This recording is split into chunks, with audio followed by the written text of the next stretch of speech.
The house on Morrow Lane had been empty for 11 years when Sara moved in with 2 suitcases and a cat named Dust.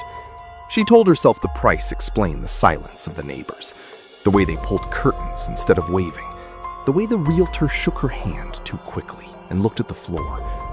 Cheap houses always come with stories, she thought. Stories aren't real. The first night, she found the mirror. It stood in the hallway closet, turned to face the wall, its wooden frame swollen with age. She flipped it around and saw herself, tired, dust-streaked, but herself. She hung it by the staircase. Dust refused to walk beneath it. She laughed at the cat. She should not have laughed. By the 3rd day, she noticed that her reflection was always a half-second behind. She raised her hand, it raised its hand.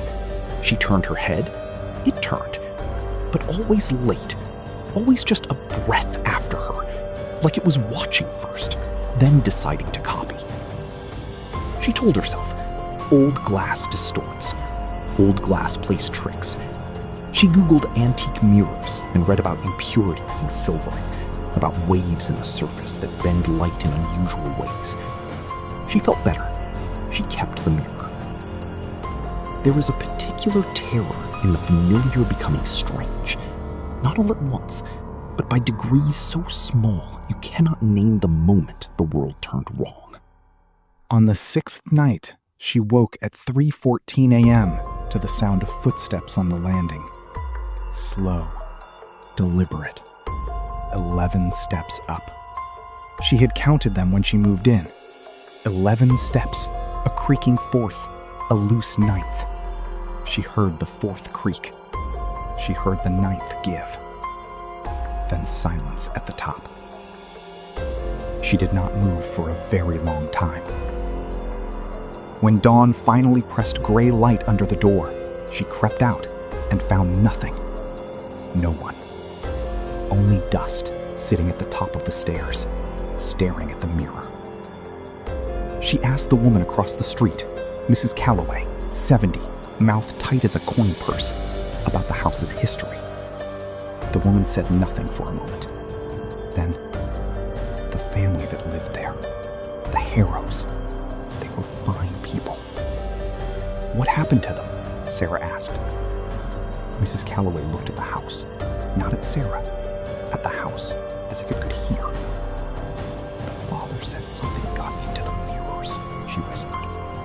Said his wife had started going to the mirror in the night. Said she'd stand there for hours, not sleeping, not moving, just watching something.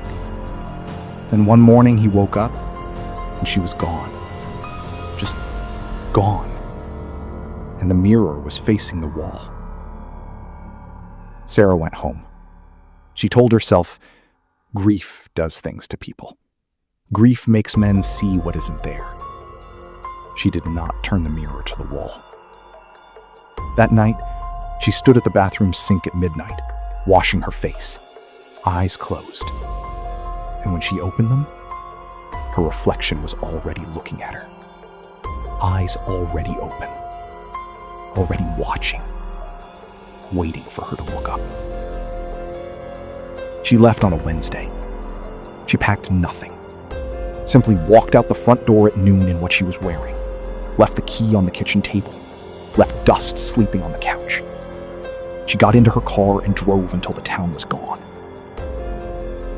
She moved into a bright apartment with no hallways and no mirrors. She bought only small hand mirrors, the kind she could put face down when she was done.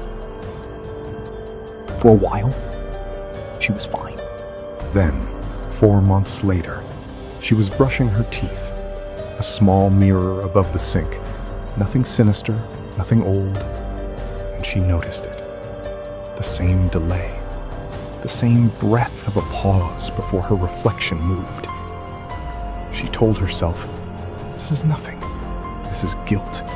This is a tired mind. She set the mirror face down on the shelf. In the dark, she heard it happen slowly. The soft sound of something turning over. She did not go to look. She already knew it would be staring at the ceiling, waiting, patient as something that has all the time in the world, because it does not live in time the way she does. It lives in the space between the look and the looking, between the glance and the reflection. It has always been there. It is there now, in every surface that holds a face, in every pane of glass, in the black screen of a phone, in the still water of a glass left on a table at night. It is not the mirror that is haunted. It is the act of looking.